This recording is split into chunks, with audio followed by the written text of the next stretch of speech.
guys, what's up? It's Alex here. Today we are here with a brand new video to look at the big F1 news of the day, which is NICO HULKENBERG has joined Renault from 2017 on a multi-year contract, so that is big news for him. Hulkenberg says in this post here he's been dreaming of a manufacturer role in Formula 1 for a long time, and it's nice for him. He's finally got it, because let's be honest, we did expect maybe a couple of years ago for him to go to Ferrari to replace Felipe Massa. That never really played out. They went down the Kimi Raikkonen route, but a lot of us really wanted to see Hulkenberg in a top team, whether it was McLaren or possibly Ferrari. We don't really know. It's probably unlikely that either of them would have risked Hulkenberg earlier on in his career. Obviously he had mega talent, but you know, he hasn't at that point he hadn't shown the ultra consistency that he has done since. So I think this is a great move. Hulkenberg, obviously a very talented driver. Maybe you could say slightly outshone by Perez in certain times, because Perez managed to get a couple of podiums and Hulkenberg still hasn't managed to overcome that milestone in his career yet. But Hulkenberg is a very dependent driver, and I think that Renault have got a really good driver in their hands here, who's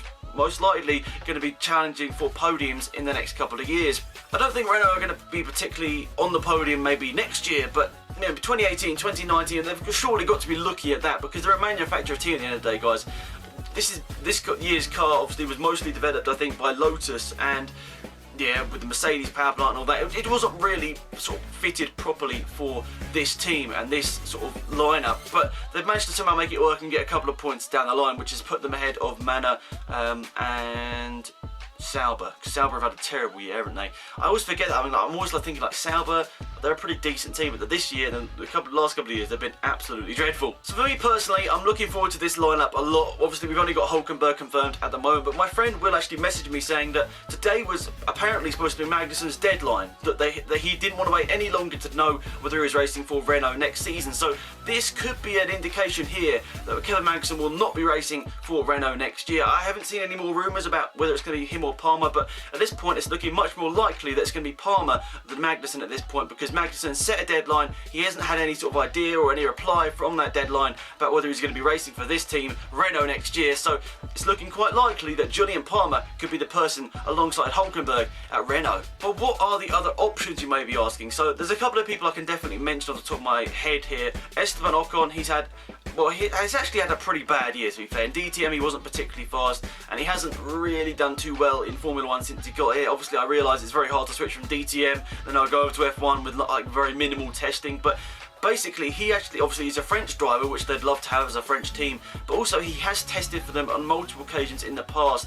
As when he was the Mercedes driver at the start of the year, as a Mercedes young driver, he was doing testing for Renault, and also 2014 I think it was, that he was actually the Renault or Lotus reserve driver at that time, so he actually knows the team really well. So Esteban Ocon could be a big shout about being alongside Hulkenberg for 2017, but then I also step back, like, I don't know, he hasn't particularly impressed at Manor, and Manor's had an alright car this year that's, you know, been able to sort of challenge the Renault in a way. So I'm not too sure about that. Esteban Ocon, maybe that would be a bit of a risk. Maybe Mercedes might be like, they don't want to get rid of him because they know he's a very talented driver, but I'd say at the moment him and Pascal Wehrlein, both Mercedes young drivers, and I think Wehrlein probably deserves to call up to a better team at this current time than Esteban Ocon. Who else could be racing there? I mean, Perez was heavily linked with a move to Renault earlier on in the season. I can't personally see that move sort of playing off now. I think it was probably one sort of experienced driver in Formula 1, and then they're probably going to go down the younger route. I'm assuming they want to get a French driver, so who knows, it could be even someone like Pierre Gasly. If Toro Rosso decide to keep Daniel Kvyat for next season, we could see Pierre Gasly, who is really up there challenging for the GP2 title alongside Giovinazzi. We could see maybe even one of those, Giovinazzi or Gasly, in this Renault team next year. Probably more likely Gasly, obviously he's a French driver, and Red Bull would like to get him in Formula 1. If it's not the Toro Rosso, I'm not too sure.